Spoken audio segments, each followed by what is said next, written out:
போன வாரம் ஒரு மனுஷனை குறித்து கேள்விப்பட்டேன். அவர் ரிட்டையர் ஆகிட்டார். கவர்மெண்ட் விட மாட்டேங்குது. எந்த கவர்மெண்ட்டு நான் சொல்ல மாட்டேன். ஒரு கவர்மெண்ட், உலகத்தில் அது ஒரு கவர்மெண்ட். அந்த கவர்மெண்ட்டை அவர் விட மாட்டேங்குது. நம்ம சபையை சார்ந்தவர். அவருக்கு சம்பளமே பார்த்தீங்கன்னா பயங்கரமாக கொடுக்க ரெடியாக இருக்கிறாங்க. ஆனால் மனுஷன் மெட்ரோ ட்ரெயினில் தான் போவார். இப்போவும் மெட்ரோ ட்ரெயினில் தான் போகிறார். என்னங்க மெட்ரோ ட்ரெயினில் போகிறீங்கன்னு கேட்டால் அவர் சொல்கிறாரு, எனக்கு கொடுக்குற சம்பளத்தை எனக்கு மெட்ரோ ட்ரெயினில் போனால் போதும், மிச்சத்தை நான் மிஷினரிகளுக்கு நான் அனுப்பிடுவேன். அவர் நினச்சார்னா அவர் இருக்கிற இந்த போஸ்டிங்க்கு என்ன வேணாலும் செய்ய முடியும். ஆனாலும் உண்மை உள்ள மனுஷர்கள் இன்னும் நமக்குள்ளே இருக்கிறார்கள். அதைத்தான் கர்த்தர் விரும்புகிறார். நாம் எப்படி இருந்தாலும் சபை ஒன்றும் சொல்லக்கூடாது, கடிஞ்சு கொள்ளக்கூடாது, நம்மளை ஒன்றுமே சொல்லக்கூடாது. வந்த ஆயின்மெண்ட் மட்டும் போட்டு அனுப்பினோம்னா அந்த புண் ஆறாது, அது உள்ளூர இன்னும் மோசமாகத்தான் போகும். இயேசு வரும்போது சபை அவரோடு கூட போகாது. இஸ்ரவேல் ஜனங்க அதான் விரும்பினாங்க. தீர்க்கதரிசிகள் கடிந்து கொண்டா அவங்க ஒத்துக்க மாட்டாங்க, தீர்க்கதரிசியை போட்டு அடிப்பாங்க. முடிவு இஸ்ரவேல் எருசலேம் மண்மேடாகி போயிடுச்சு. எந்த அளவுக்குன்னு பார்த்தீங்கன்னா இந்த அளவுக்கு ஆயிடுச்சு. ஒரு மரம் கூட கிடையாதாம்மா இஸ்ரவேல் தேசத்தில். 1918க்கு முன்னாடி வரைக்கும் தேசத்தை சுற்றி பார்த்த ஒருத்தர் புக்கை எழுதியிருக்கிறாரு, இதுவா தாவீதின் நகரம், இவ்வளோ மோசமாக இருக்குதே அப்படின்னு எழுதியிருக்கிறார். அவ்வளவு ஆண்டவர் தேசத்தை கைவிட்டார். காரணம் அவர்களுக்குள் காணப்பட்ட அருவருப்பு. அந்த அருவருப்பின் நிமித்தம் கர்த்தர் தேசத்தை கைவிட்டார். எருசலேம் மண்மேடாகி போகும் என்று சொல்லப்பட்டபடி அது மண்மேடாகி போய்விட்டது. ஆனால் ஆண்டவர் ரெண்டாவது காரணம் சொன்ன இல்லையா, இது ஸ்பிரிச்சுவல் ரீசன். ரெண்டாவது காரணம் என்ன அப்படின்னு கேட்டால், எருசலேம் 3 முக்கியமான மதங்களுக்கு மைய இடம். இன்னும் சொல்ல போனால் அநேக மதங்களுக்கு அது மையமான இடமாக இருந்துச்சு. எனவே எருசலேமை ஐநா சபை கொடுக்க மாட்டேன் என்று சொல்லிவிட்டது. எல்லாருக்கும் இது முக்கியமான இடம். நாங்கள் இதை ஒருத்தர் கையில் கொடுத்தா, யூதர்கள் கையில் கொடுத்தாலோ அல்லது கிறிஸ்தவர்கள் கையில் கொடுத்தாலோ அல்லது இஸ்லாமியர்கள் கையில் கொடுத்தாலோ நீங்கள் ஒருத்தரை ஒருத்தர் அடித்துக் கொள்வீர்கள். எனவே இந்த பட்டணத்தை மாத்திரம் நாங்கள் வைத்துக் கொள்வோம் என்று ஐநா சபை வைத்துக் கொண்டது 1948. ஆனால் ஆண்டவர் சொல்கிற வார்த்தையை பாருங்கள். இப்போ நான் சொல்கிற வசனத்தை எல்லாருமே எடுங்க, மார்க் பண்ணிக்கோங்க. எதுக்காக உங்களுக்கு சொல்கிறேன் அப்படின்னா, இந்த வசனத்தின் காலத்தில் தான் இப்பொழுது நாம் இருக்கிறோம். நாம் இந்த தீர்க்க தரிசனம் நிறைவேறுகிற காலத்தில் இருக்கிறோம். சகரியா தீர்க்க தரிசன புஸ்தகம் 12ஆம் அதிகாரம் 1 முதல் 6 வசனத்துக்குள் நாம் இருக்கிறோம். இப்போ 2000 நான் சொல்கிறது 2000 இந்த 2020 18 20 இந்த காலகட்டம் எல்லாம் இந்த வசனத்துக்குள்ளான தீர்க்க தரிசனங்கள் நிறைவேறுகிற காலம். இப்போ அது நடந்து கொண்டே இருக்கிறது. எதை பற்றி அப்படின்னு கேட்டிங்கன்னா, அங்கே ஆண்டவர் சொல்கிறார், எருசலேம் சகரியா 12:6 எருசலேம் திரும்பவும் தன் ஸ்தானமாகிய எருசலேமிலே குடியேற்றப்பட்டிருக்கும் அப்படின்னு சொல்றார். திரும்பவும் எருசலேம் வரும், அது மீண்டும் அதே ஸ்தானத்தில் குடியேற்றப்பட்டிருக்கும் என்று இயேசு சொன்னார். வேதம் சொல்லுகிறது. இது எந்த அளவுக்கு சாத்தியம்? சகரியா புஸ்தகம் இன்னிலிருந்து ஏறக்குறைய 2500 வருஷத்துக்கு முன்னாடி உள்ளது, அதுக்கும் முன்னாடி உள்ளது. இது எந்த அளவுக்கு சாத்தியம், வாய்ப்பு இருக்கிறதா? எருசலேம் அதே மாதிரி திரும்பி வருமா அப்படின்னு கேட்டிங்கன்னா, கிபி 70 எருசலேம் ரோமர்களால், தீத்து ராயனால், அதாவது சீசர் டைட்டஸ் அப்படின்னு சொல்வாங்க, அவர் மூலமாக தீக்கிரையாக்கப்பட்டது. தேசம் முழுவதுமாக கிபி 90 நாசம் பண்ணப்பட்டது. கடைசி கோட்டை மசாடா, அதுவும் இடிக்கப்பட்டது. அதோடு கூட இஸ்ரவேல் தேசத்தினுடைய சரித்திரம் தள்ளி போடப்பட்டது. அப்படி அவ்வளோதான். அப்படி இருந்ததான அந்த தேசம் மீண்டும் குடியேற்றப்படுமா, வாய்ப்பு இருக்குதா அப்படின்னு கேட்டிங்கன்னா, இதே காலகட்டத்தில் இருந்ததான எத்தனையோ பட்டணங்கள், பாபிலோன், நினிவே, தீரு, பைபிளில் உள்ளது நான் சொல்கிறேன், அந்த பட்டணங்கள்லாம் இப்போ இல்லை. எல்லாமே இன்னும் சொல்ல போனால் இதெல்லாம் எருசலேமை விட மிக முக்கியமானது, பெருசு. ஆனால் அந்த பட்டணங்கள் எதுவும் இப்பொழுது இல்லை. எல்லாமே தண்ணிக்குள்ளே போயிடுச்சு, பாலைவனம் ஆயிடுச்சு. எல்லா பட்டணமும் சிதிலடைஞ்சு இடிஞ்சு போச்சு. பாபிலோன் எல்லாம் தண்ணிக்குள்ளேயே போயிடுச்சு. ஆனால் ஆண்டவர் சொல்றாரு, எருசலேம் மட்டும் திரும்பி வருங்கிறார். திரும்பி வரும்னு சொல்லி மீண்டும் எருசலேம் அதே ஸ்தானத்தில் நான் கொண்டு வருவேன் என்றார். ஆண்டவர் சொன்னபடி 1967 6 நாள் யுத்தத்தில் எருசலேம் மீண்டும் இஸ்ரவேல் வசம் வந்தது. எருசலேம் அந்த எருசலேம் பட்டணத்தை யூதர்கள் 6 நாளில் பிடித்தார்கள். 1967 ஜூன் மாதம் 5ஆம் தேதி ஆரம்பித்தது. இப்போ நீங்கள் பார்க்குற இந்த யுத்தம் இதான் ஃபர்ஸ்ட் வார், அதாவது செகண்ட் வார். இதான் உள்ளுக்குள்ளே அவங்க நுழையிறாங்க பாருங்க. இதான் அஃபிஷியலாக யூதர்கள் 1900 வருஷம் கழித்து நுழையிறாங்க உள்ள. கிபி 70 வெளியே போனவங்க 1967 அஃபிஷியலாக நுழையிறாங்க. ஆண்டவர் சொன்னபடி துல்லியமான தீர்க்க தரிசனம், ஆண்டவர் சொன்னபடியே வந்துட்டாங்க திருப்பி தி சேம் பிளேஸ். இது எவ்வளவு பெரியதான தீர்க்க தரிசனம் நிறைவேறுதல் தெரியுமா? பார்க்கறதுக்கு சாதாரணமாக இருக்கு. இதெல்லாம் நம்ம அப்பாக்கள் காலத்தில் நடந்தது. ஆண்டவர் சொன்னபடியே நடந்துச்சு. அவங்க உள்ளே நுழையும் போது ஒரு அரபியன் சொன்னாராம், அங்கே இருந்தவர் சொன்னாராம், நீங்கள் கண்டிப்பாய் திரும்பி வருவீர்கள் என்று தெரியும் அப்படின்னு சொன்னாராம். ஆண்டவர் சொன்னபடியே தீர்க்க தரிசனம் நிறைவேறிடுச்சு. எருசலேம் திரும்பவும் தன் ஸ்தானமாகிய எருசலேமிலே குடியேற்றப்பட்டு விட்டது. சகரியா 12:6 நம் கண்களுக்கு முன்பாக நிறைவேறிடுச்சு. அதில் ரொம்ப ஆச்சரியப்படுற ஒரு விஷயத்தை கவனிங்க. இந்த யுத்தத்துக்கு நடுவில் இராணுவ வீரர்கள் எருசலேமுக்குள்ளே நுழையிறாங்க. அவன் கையில் என்ன இருக்குன்னு பாருங்களேன், அவன் கையில் என்ன இருக்கு பாருங்க. அதில் பார்த்தா தெரியும், நடுவில் ஒன்று கொண்டு போகிறாரு பாருங்க, அந்த இராணுவ வீரர் கொண்டு போகிறாரு பாருங்க, டிவியில் தெரியும். என்ன வச்சிருக்கிறாரு தெரியுமா? அவங்க என்ன போட்டிருக்கிறாங்க பாருங்க மேலே. உள்ளே நுழையும் போது, யுத்தத்துக்குள்ளே நுழையும் போது, அந்த பட்டணத்துக்குள், அந்த ஹோலி சைட் என்று சொல்லக்கூடியதான டெம்பிள் மவுண்ட், அந்த இடத்துக்குள் நுழையும் போது கையில் தோராவோட போகிறாரு. தோரானா 5 ஆகமங்கள் உள்ளதான, நம்ம சொல்கிற வேதாகமம்னு 5 ஆகமம், ஆதி ஆகமத்திலிருந்து உபாகமம் வரைக்கும் உள்ள 5 ஆகமம். இந்த 5 ஆகமத்தை உடைய அந்த புத்தகத்துக்கு பேர் தான் தோரா. அதை எடுத்துக்கிட்டு அவர் போகிறார். அவங்க வேதம். ஏன் யூதனை கர்த்தர் ஆசீர்வதிக்கிறார்னு உங்களுக்கு தெரியுதா? யூதனை ஆசீர்வதிக்கிறதுக்கான காரணம் புரியுதா உங்களுக்கு? அவன் ஸ்பிரிச்சுவலாக எப்படி இருக்கிறாங்கிறது 2வது, உலக பிரகாரமாய் தேவனுக்கான ஒரு வைராக்கியம் அவனுக்கு இருக்கிறது. ஒரு யுத்தத்தில் உள்ளே போகும்போது கூட பைபிளோட உள்ள நுழையிறான் பாருங்க. இன்னைக்கு நம்ம ஞாயிற்றுக்கிழமை சர்ச்சுக்கு வரும்போது கூட பைபிளோட வரமாட்டோம். சர்ச்சுக்கு வரும்போது கூட பைபிளோட வர்றதில்லை. எல்லாரும் ஆராதனைக்கு கிளம்பி நல்ல ரெடியாகி 700 தடவை கண்ணாடியை பார்த்து 300 தடவை சரி பார்த்து காரில் ஏறி உக்காந்து கார் மூவ் ஆகும்போது $1 மில்லியன் ஒரு கேள்வி கேட்பாங்க. என்ன கேள்வி தெரியுமா? பைபிள் எடுத்தீங்களா? உடனே பின்னாடி உட்காந்துருக்கிற பையன் அதுக்கு ஒரு நல்ல பதில் சொல்லுவான். என்ன சொல்லுவான்? போன வாரம் வந்து எங்கே வச்சிங்க? அப்போ அதோடைய அர்த்தம் என்ன? ஒரு வாரமாக என்ன செய்யல? பைபிளே தேடலை. பைபிளே தேடலை. சபைக்கு வரும்போது பைபிள் இல்லாமல் வரோம். சரி, இதுதான் நம்ம பழக்கமானால் நம்ம அப்படி கிடையாது. பையனை ஸ்கூலுக்கு கிளப்பி அனுப்பும் போது டைரி எடுத்தியான்னு கேட்க தெரியுது, டைரியில் சைன் வாங்கினியான்னு கேட்க தெரியுது, பேட்ச் போட்டியா, நீங்கள் கேட்குறீங்க ஐடி கார்டு எடுத்தியா, புக்ஸு எடுத்தியா, வாட்டர் பாட்டில் எடுத்தியா, இத்தனை எடுத்தியா கேட்க தெரியுத. சர்ச்சுக்கு வரும்போது பைபிள் எடுத்தியான்னு கேட்க தெரியுதா? இப்போ நாங்கள் எந்த அளவுக்கு நாங்கள் மாறிட்டோம் தெரியுமா? சர்ச் நடத்துகிறவங்க, நீங்கள் கண்டிப்பாக பைபிள் இல்லாமல் தான் வருவீங்கன்ற நம்பிக்கையில் நாங்களே ஒவ்வொரு சீட்லேயும் பைபிள் வச்சுட்டோம். பல சர்ச்சில் பார்த்தீங்கன்னா உட்கார இடத்துல என்ன வச்சுருக்கிறாங்க? பைபிள் வச்சுருக்கிறாங்க. ஏன்? நீங்கள் எடுத்துகிட்டு வர மாட்டீங்கன்னு ஒரு நம்பிக்கை எங்களுக்கு. உங்களுக்கு ஒரு உண்மை தெரியுமா? புராட்டஸ்டன்ட் சபை தான் இந்தியாவுக்கே பைபிள் கொடுத்த சபை.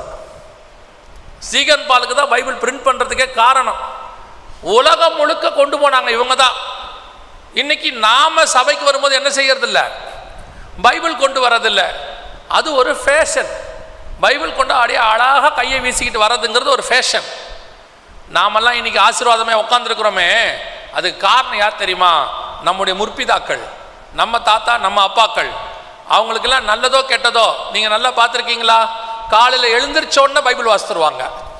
பல்லு விளக்கிட்டு நல்லா தலையை வாரிட்டு அழகாக உட்காந்து பைபிள் வாசிச்சுட்டு தான் மற்ற வேலை பார்ப்பாங்க. காஃபியே அதுக்கப்புறம் தான் குடிப்பாங்க. நீங்கள் யாராவது இப்போ இருக்க ஜென்ரேஷனில் காலையில் பைபிள் வாசிக்கிறீங்களா? இப்போ இருக்க ஜென்ரேஷனுக்காரங்க ஒன்று கற்று வச்சுருக்கிறாங்க, ஒரு வார்த்தை, ரொம்ப பிஸி. இந்த வார்த்தையை கற்று வச்சுருக்கான். எதுக்கு எடுத்தாலும் பிஸி. என்னமோ நம்ம அப்பாக்கள்லாம் வேலையே செய்யாத மாதிரியும், தாத்தாக்கள்லாம் வேலையே செய்யாத மாதிரியும், இவங்க மட்டும்தான் வேலை செய்கிற மாதிரியும் ஐயோ உட்காரவே நேரம் இல்லை, ஓட நேரம் இல்லை, இப்படி சொல்லி சொல்லி எல்லாத்துக்கும் நேரம் இருக்குது. உட்காந்து வாட்ஸ்அப்பில் 1 மணி நேரம் உட்காந்துருக்காங்க, ஃபேஸ்புக்கில் 1 மணி நேரம் உட்காந்துருக்காங்க, யூடியூப் 1/2 மணி நேரம் பார்க்குறாங்க.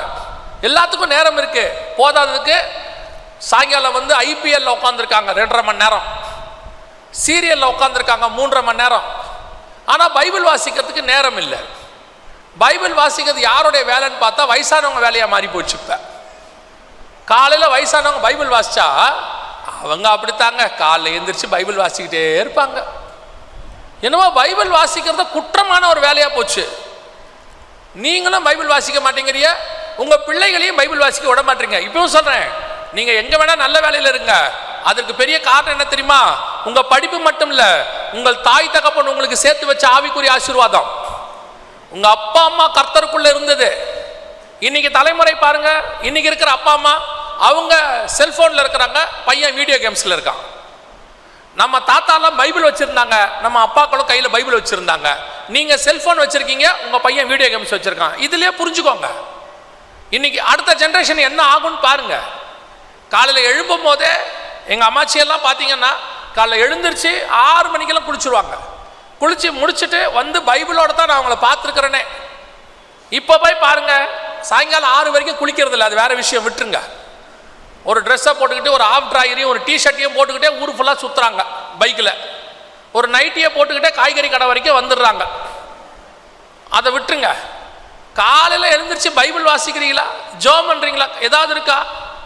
முந்தியெல்லாம் நம்ம வீடுகளில், நான் வேற யாரையும் பேசலை, சிஎஸ்ஐ வீடுகள் ப்ராட்டஸ்டன்ட் வீடியே சொல்கிறேன், காலையில் பிள்ளைய ஸ்கூலுக்கு அனுப்பும் போது 2 நிமிஷம் ஜெபம் பண்ணி அனுப்புவாங்க. நிற்கும் போது வெளியே போகும்போது நெத்தியில் ஒரு சிலுவை போட்டு அனுப்புவாங்க. இது ப்ரொசீஜர். இப்போ அப்படியே அனுப்புறிய? இப்போ நீங்கள் அனுப்புறதை பாருங்க, 3ஆம் உலக யுத்தத்துக்கு பையனை அனுப்புகிற மாதிரி அனுப்புறீங்க ஸ்கூலுக்கு. ஆட்டோ வந்துருச்சு, ஓடு ஓடு, அவர் ஆறு நடிக்கிறார் பாரு, பேகை விட்டுட்டு போறியே, நாயே பேயே, வந்ததே போனதே செத்ததே உயிர்த்ததே எல்லாம் வருது. எங்க ஜெபம் பண்ணி அனுப்புறிய? எங்க ஒரு நீங்க சிலுவை போறது சரியா தப்பாங்கிறத இடத்துக்கே நான் வரல. ஒரு பயபக்தி இருந்துச்சுல்ல அப்பா அம்மாவுக்கு, காலையில எந்திரிச்சோன்னா ஜெபம் பண்ணணும் இருந்துச்சுல்ல. இங்க காலையில ஜெபமே கிடையாது. நீங்க பாருங்க, நம்ம வீடுகளில் பாருங்க, நான் கண் கூட பார்த்ததை சொல்றேன். காலையில எழுந்திரிச்சோம்னா ஒரு பாட்டு போட்டு விட்டுருப்பாங்க, தந்தானை துதிப்போமேன்னு பாடும். அது எல்லா வீட்லையும் பாடும். இப்போ உங்க வீட்டில் பாட்டு இருக்கா? எழுந்திரிச்ச உடனே யூடியூப்பை போட்டு விட்டுறீங்க. காலங்காத்தால தக்காளி சட்னி செய்வது எப்படி, அதை செஞ்சு முடிச்சு கொண்டு வைக்கிறிய, அது தக்காளி சட்னி மாதிரியும் இல்லை, அது என்ன ரூபத்தில் இருக்கணும் தெரிய மாட்டேங்குது. எல்லா காலங்காத்தால செல்போனோட தான் உட்காந்துருக்கிய, முழிக்கும் போதே செல்போனில் முழிக்கிறிய. அப்புறம் அப்பா அம்மாவை பார்த்து தாத்தா பாட்டியை பார்த்து சொல்றது, இந்த வயசானதுக்கு வேற வேலையே இல்லை, காலங்காத்தால உட்காந்து பைபிள் வாசிக்குதுங்கிறிய. இப்பவும் சொல்றேன், உங்கள் வீடு ஆசீர்வாதமா இருக்கிறதுக்கு காரணம் யார் தெரியுமா? இன்னும் அந்த தாத்தா பாட்டி உட்காந்து வீட்டு வாசல்ல பைபிள் வாசிக்கிட்டு இருக்கிறாங்க. அவர்கள் தான் இன்னும் ஆசீர்வாதத்துக்கு காரணமா இருக்கிறாங்க. நீங்க வச்சிருக்கிற பணம், ஆஸ்தி, சம்பாத்தியம் எல்லாம் ஒரு நாள் ஒளிந்து போகும். அவர்கள் வைத்திருக்கிற ஆவிக்குரிய ஆசீர்வாதம் ஒரு நாளும் ஒளிந்து போகாது. அதுதான் உங்களை பாதுகாக்கும்.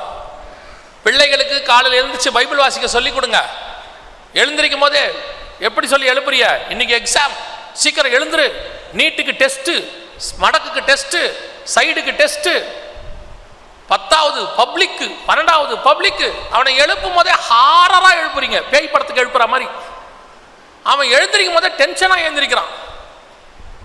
முந்தி எழும்பும் போதே பைபிள் வாசின்னு எழுந்திருப்பாங்க. வாச பேர் கேட்பாங்க, என்ன வாசிங்கன்னு. என் நல்லதோ பாருங்க, இன்னைக்கும் அவர் அந்த சந்ததி ஆசீர்வாதமா இருக்கு. அப்படி எழுப்பின சந்ததி. இப்ப நீங்க எழுப்புற சந்ததி தப்பா இருக்கிறது. நாளையிலிருந்து பிள்ளைகளுக்கு காலையில பைபிள் வாசிக்க சொல்லி கொடுங்க.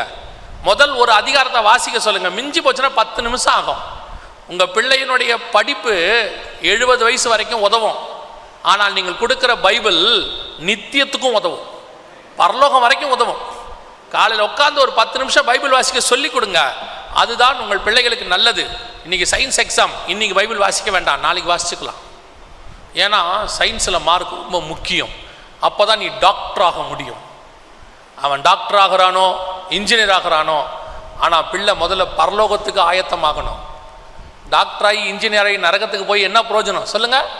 அவன் டாக்டர் ஆகலனா கூட பரவாயில்ல, பரலோகத்துக்கு போயிட்டு ஆசீர்வாதம், அதான் முடிவு. அதனால தான் கர்த்தர் யூதனை இந்த அளவுக்கு ஆசீர்வதிக்கிறார். யூதன் உலகத்தில் ஏன் இவ்வளோ ஆசீர்வாதமாக இருக்கிறான்? எங்கே போனாலும் பைபிள் தான் வாசிக்கிறான். இப்போ யுத்தம் ஆரம்பிக்கும் போதும் அவன் வந்து பைபிள் அவங்களுடைய சங்கீத வாசித்து தான் ஆரம்பிச்சிருக்கிறாங்க. ஒவ்வொரு ஓய்வு நாளில் யுத்தம் நடந்தால் யுத்தம் பண்ண மாட்டான், யூதன் பரவாயில்லன்னு விட்டுடுறான். ஓய்வு நாள் தூரம் அமைதியாக இருக்கிறான். கர்த்தருக்குன்னு ஒரு இம்பார்ட்டன்ஸ். ஞாயிற்றுக்கிழமை சர்ச்சுக்கு வரணும், இம்பார்ட்டன்ஸ். ஞாயிற்றுக்கிழமை ஏதாவது ஆராதனை இருக்குதா, அன்னைக்கு ஏதாவது டெஸ்ட் இருந்தால் அங்கே போயிடுது. அன்னைக்கு ஏதாவது ஒரு முக்கியமான ஃபங்க்ஷன் போயிடுது. கல்யாணம் அங்கே போயிடுது. கேட்டால் சொல்கிறது, இந்த ஒரு வாரம் பிரச்சனை இல்லை, போயிடலாம், அடுத்த வாரம் பார்த்துக்கலாம். நீங்கள் எவ்வளவு முக்கியத்துவம் தருகிறீர்களோ அவ்வளவு முக்கியத்துவத்தை தான் தேவன் உங்களுக்கு தருவார். நீங்கள் கொஞ்சத்தில் உண்மையாக இருந்தால் அநேகத்தின் மேல் அதிபதியாய் வைப்பார். நீங்கள் அளக்கிற அளவின்படி தான் உங்களுக்கு அளக்கப்படும். நீங்கள் எவ்வளோ கர்த்தருக்கு வைராக்கியம் பாராட்டுறீங்களோ அவ்வளவு வைராக்கியம் கர்த்தர் உங்களுக்கு பாராட்டுவார். அல்லேலூயா. எருசலேம் மீண்டும் இஸ்ரவேல் வசம் வந்துச்சு. ஆண்டவர் சொன்னபடியே எருசலேம் மீண்டும் குடியேற்றப்பட்டு விட்டது. எதுக்கு நைட்டில் போட்டிருக்கோம் தெரியுமா? ஜனங்கள் அங்கே குடி வந்துட்டாங்கன்னு அர்த்தம். லைட் இல்லாட்டி ஜனங்க குடி இல்லைன்னு அர்த்தம். முழுவதுமாக எருசலேம் முழுக்க ஜனங்கள் வந்து விட்டார்கள். ஆனால் இது நம்முடைய அப்பாக்கள் காலத்தில் நடந்தது. ஆனால் ஆண்டவர் சொல்கிற மிக முக்கியமான இன்னொரு விஷயம் இருக்குது. என்ன தெரியுமா? நம்ம காலத்தில் அந்த தீர்க்கதரிசனம் நிறைவேறிடுச்சு. அந்த 12:6 சகரியாவில் எருசலேம் திரும்பவும் தன் ஸ்தானமாகிய எருசலேமிலே குடியேற்றப்பட்டிருக்கும் அப்படின்னு சொல்லுது. இந்த ஸ்தானமாகிய எருசலேமிலே குடியேற்றப்பட்டிருக்கும் அப்படின்னா என்ன அர்த்தம்? எருசலேம் திரும்பவும் தன் ஸ்தானமாகிய எருசலேமிலே குடியேற்றப்பட்டிருக்கு. அப்போ எருசலேமுக்குன்னு ஒரு ஸ்தானம் இருக்கு. நாம வீட்டில் யார் வேணா இருக்கலாம், அப்பாவா இருக்கலாம், அம்மாவா இருக்கலாம். ஆனால் ஆஃபீஸில் ஒரு ஸ்தானம் உண்டு, ஒரு டெசிக்னேஷன் அப்படின்னு சொல்லுவாங்க. அதே மாதிரி எருசலேமுக்கு ஒரு ஸ்தானம் உண்டு. என்ன தெரியுமா? அது இஸ்ரவேலின் தலைநகரம்னு அர்த்தம். 1967 எருசலேம் வந்துட்டாலும் அது தலைநகராக மாறவில்லை. டெல் அவீவ் தான் தலைநகராக இருந்தது. ஆனால் ஆண்டவர் சொல்றாரு, எருசலேம் திரும்பவும் தலைநகராக மாறும் என்று. காலம் வந்தது. நம்ம காலத்தில் அந்த ப்ராபசி நடந்துச்சு. 2018 மீண்டும் எருசலேம் இஸ்ரவேலுக்கு தலைநகராக மாறியது. அப்பொழுது ஜனாதிபதியாக இருந்தவர் டொனால்ட் ட்ரம்ப், அமெரிக்காவினுடைய ஜனாதிபதியாக இருந்தார். அவருடைய காலத்தில் மீண்டும் எருசலேம் இஸ்ரவேலுக்கு தலைநகராக மாறிடுச்சு 2018. இதில் ஒரு பெரிய ஆச்சரியம் என்ன தெரியுமா? சரியா இஸ்ரவேல் விடுதலையாகி 1948 70 வருஷம் ஆண்டவர் சொன்ன கணக்கு. அவங்க கையில் எருசலேம் பட்டணம் கிடைச்சதுலேருந்து 50 வருஷம் ஜூபிலி வருஷம். ஆண்டவர் சொன்னபடி இந்த மாதிரியெல்லாம் ஒரு ப்ராஃபஸி நடக்கிறது, நம்ம காலத்தில் நடக்கிறது பெரிய விஷயம். நம்ம சாதாரணமாக நினச்சிட்டு இருக்கிறோம். யோசித்து பாருங்க, 2000 வருஷத்துக்கு 1700 வருஷத்துக்கு முன்னாடி காணாமல் போன ஒரு பட்டணம், மண்மேடாகி போன ஒரு பட்டணம், ஒரு மரம் கூட இல்லாமல் போன ஒரு சிட்டி இன்னைக்கு திரும்பவும் அதே ஸ்தானத்துக்கு வந்தது என்று சொன்னால் அது எருசலேம் மட்டும்தான். உலகத்தில் வேறொரு சிட்டி கிடையவே கிடையாது. இந்த ஒரு சிட்டிக்கு மட்டும்தான் கர்த்தர் அப்படி செஞ்சிருக்கிறார். இந்த சிட்டியை கர்த்தர் அதே ஸ்தானத்தில் கொண்டு வருவாரானால் அந்த தேவன் உங்களுடைய வாழ்க்கையில் இருக்கிற ஒவ்வொரு காரியத்தையும் மீண்டும் சரி பண்ணி பழைய நிலைக்கு உங்களை கொண்டு வருவதற்கு கர்த்தர் வல்லமை உள்ள தேவனாய் இருக்கிறார். அல்லேலூயா. எத்தனையோ பேருடைய வாழ்க்கை அப்படிதான் இருக்கு. ஐயோ முடிஞ்சு போச்சு, ஆகாது, நடக்காது. ஒருவேளை இங்கே வெள்ளூரில் நீங்கள் எல்லாம் மருத்துவ ரீதியாக ரொம்ப இருப்பீங்க, சிஎம்சி காரங்கெல்லாம் இருப்பீங்க. ஒருவேளை இப்போ நான் சொல்கிறது உங்களுக்கு ஒத்து வருமா வராதான்னு எனக்கு தெரியாது. ஆனால் நான் வசனத்துலேருந்து பேசுகிறாள், அதனால் உங்களுக்கு ஒத்து வருமான்னு தெரியாது. பல நேரத்தில் அந்த டாக்டர்ஸ் சொல்லுவாங்க, நோ சான்ஸ், அவ்வளோதான் முடிஞ்சிடுச்சு அப்படிம்பாங்க. குறிப்பாக இந்த குழந்தை விஷயத்துக்கு சொல்லுவாங்க, உங்களுக்கு குழந்தைக்கு சான்ஸே இல்லை, 2 பேருக்கும் குழந்தை பிறக்க வாய்ப்பே இல்லை. அப்போ என்ன பண்ணணும்? ஐவி மெத்தடுக்கு போயிடுங்க. இப்போ அது ஒரு ஃபேஷன். இப்போ ஐவி மெத்தடில் குழந்தை பெற்றுக்கிறது ஒரு ஃபேஷன். நான் சொல்லுவேன், டாக்டர்ஸ் குழந்தை பிறக்காதுன்னு ஒரு சர்டிஃபிகேட் கொடுப்பாங்க, ஒரு ரிசல்ட் கொடுப்பாங்கல்ல, அதை வாங்கி வச்சுக்கோங்க. அது வரைக்கும் ஆண்டவர் அமைதியாக தான் இருப்பார். அதை வாங்கி வச்சுக்கோங்க. வாங்கி வச்சுக்கிட்டு ஜோம் பண்ணுங்க. கர்த்தர் உங்களுக்கு குழந்தை கொடுக்க வல்லமை உள்ள தேவனாய் இருக்கிறார். எப்போ இவங்க முடியாதுங்கிறாங்களோ கர்த்தர் அப்போ முடியும்னு சொல்லுவார். நீங்கள் குழந்தை திருப்பி ஃபார்ம் ஆகிட்டு போய் பாருங்க, ஸ்கேன் எடுத்துகிட்டு சொல்லுங்க குழந்தை இருக்குன்னு காட்டும். அப்போ டாக்டர் பார்த்துட்டு ஒரு வார்த்தை சொல்லுவார். என்ன தெரியுமா சொல்லுவார்? It's a medical miracle. நான் சொல்கிறேன், there is no medical miracle, only God's miracle. மெடிக்கலுக்கு ஏது மிராக்கல்? மிராக்கல் செய்கிறவர் கர்த்தர் தான். மெடிக்கல்ல ஏது மிராக்கல்? அவங்கள பொறுத்த வரைக்கும் அவங்க டேர்ம்ல சொல்றாங்க, மருத்துவத்தின்படி பார்த்தா இது பயங்கரமான அற்புதம் அப்படிம்பாங்க. நான் சொல்றேன், இது கர்த்தர் செய்த அற்புதம்.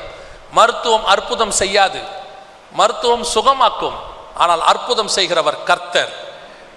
எருசலேமையே திரும்பி அவர் கட்டுவாரானால் உங்கள் குடும்பத்தை கட்டுவதற்கு கர்த்தர் வல்லமை உள்ள தேவனாய் இருக்கிறார். இவங்க முடியாதுன்னு சொன்னா நீங்க சந்தோஷப்படுங்க, கர்த்தர் முடியும்னு சொல்லுவார். அதான் உண்மை. நிறைய பேர் நினச்சிட்டு இருக்கிறாங்க, எனக்கு ஆண்டவர் சொல்லி கொடுத்தது, என் லைஃப்பில் என் ஊழியத்தில் எனக்கு ஆண்டவர் சொல்லி கொடுத்தது ஒரே லைன் தான். எனக்கு புரிகிற மாதிரி ஆண்டவர் சொல்லி கொடுத்தாரு, there is no end, only bend. நான் சொல்றது புரியுதா? புரியல? ஆண்டவர்கிட்ட தேர் இஸ் நோ எண்டு, இதுதான் அப்படின்னு ஒரு முடிவு கிடையாது. ஆண்டவர்கிட்ட முடியாது, முடிஞ்சு போச்சு அப்படின்னு நீங்கள் சொன்னீங்கன்னா ஆண்டவர்கிட்ட முடிவுன்னு ஒன்று கிடையாது. ஏன்னா ஆண்டவருக்கே முடிவு கிடையாது. அவர் எட்டர்னல் காட், அவருக்கு ஆதியும் இல்லை அந்தமும் இல்லை, அவர் எட்டர்னல் காட். அப்போ அவர் நமக்கு முடிஞ்சிருச்சுன்னு சொன்னா ஆண்டவர் சொல்றாரு முடியல, இதுக்கப்புறம் தொடங்குதும்பாரு. ஆண்டவர் எப்பேற்பட்ட தேவன் பாருங்க. இனி குழந்தையே பிறக்காதுன்னு சொன்ன சாராளுக்கும் குழந்தை கொடுத்துட்டாரு. புருஷனை அறியனே எப்படி குழந்தை பிறக்கும்னு கேட்ட மரியாளுக்கும் குழந்தை கொடுத்துட்டாரு. புரியுதா உங்களுக்கு? திறக்கப்படாத கர்ப்பத்திலையும் குழந்தை கொடுத்துட்டாரு, அடைக்கப்பட்ட கர்ப்பத்திலிருந்து குழந்தைய கொடுத்துட்டாரு. தேவனால் கூடாத காரியம் ஒன்றும் இல்லை. வேதத்தில் எடுத்து பாருங்க, செத்து சில மணி நேரம் தான் ஆச்சான், யவிருவின் மகள் உயிரோடு எழுப்பி கொடுத்துட்டாரு. செத்து ஒரு நாள் 2 நாள் தான் ஆச்சான், நாயின் ஒரு விதவியின் மகன் எழுப்பி கொடுத்துட்டாரு. செத்து 4 நாள் ஆயிடுச்சான், நாரி போயிடுச்சான் லாசரு, அவனையும் உயிரோடு எழுப்பி கொடுத்துட்டாரு. எசேக்கியேல் 37 போய் வாசிச்சு பாருங்க, உலர்ந்த எலும்புகள் செத்து 100 நூற்றாண்டு ஆயிடுச்சான், அந்த எலும்புகளை கூட மீண்டும் உயிரோடு கூட கொண்டு வந்து கர்த்தர் நிற்க வல்லமை உள்ள தேவனாய் இருக்கிறார். அந்த தேவன் நம்முடைய தேவன், அந்த தேவன் இன்னும் ஜீவனோடு கூட இருக்கிறார். யார் சொன்னாலும் கவலைப்படாதீங்க, முடியாது, நடக்காது, அவ்வளோதான், அவன் முடிஞ்சிட்டான், உன் வியாபாரம் ஃபினிஷ்டு, இதுக்கு மேலே நடக்காது. நான் சொல்கிறேன், என் தேவனை நம்பி சொல்கிறேன், நீங்கள் கர்த்தரை விசுவாசிங்க. எந்தனுடைய எண்டில் இருந்தோம் அதை மீண்டும் துளிர்க்க பண்ணுவதற்கு தேவன் வல்லமை உள்ள தேவனாய் இருக்கிறார். 2000 வருஷம் கழித்து எருசலேமையே கொண்டு வருவாரன்னா நம்மையும் தேவன் கொண்டு வர வல்லமை உள்ளவர். பயப்படாதீங்க. முடியாதுன்னு சொன்னால் விட்டுருங்க, பரவாயில்ல, அவங்ககிட்ட ஆர்கியூ பண்ணாதீங்க. நீங்கள் போய் முழங்கால் போடுங்க, ஜெபம் பண்ணுங்க. சிலர் சொல்லுவாங்க, நீ எதுக்கும் லாய்க்கு இல்லை, உன்னை வச்சு ஒரு பிரயோஜனம் இல்லை, நீ வேஸ்ட்டு அப்படிம்பாங்க. ஆண்டவர் சொல்வார், நீ வேஸ்ட்டுன்னு சொல்கிற வரைக்கும் நான் வெயிட் பண்ணேன். சொல்லிட்டாங்களா? சொல்லியாச்சு, இனிமேட்டு தான் நீ எவ்வளோ யூஸ்ஃபுல்னு நான் காட்ட போகிறேன் உன்னை. அதுக்கு தான் கர்த்தர் வெயிட் பண்ண காலம் அது. எருசலேமை மீண்டும் தலைநகராக கொண்டு வந்து நிறுத்திட்டார். ஆண்டவர் சொன்னபடியே துல்லியமாய் தீர்க்க தரிசனம் நிறைவேறி விட்டது. அது நம்ம காலத்தில் நடந்த தீர்க்க தரிசனம்.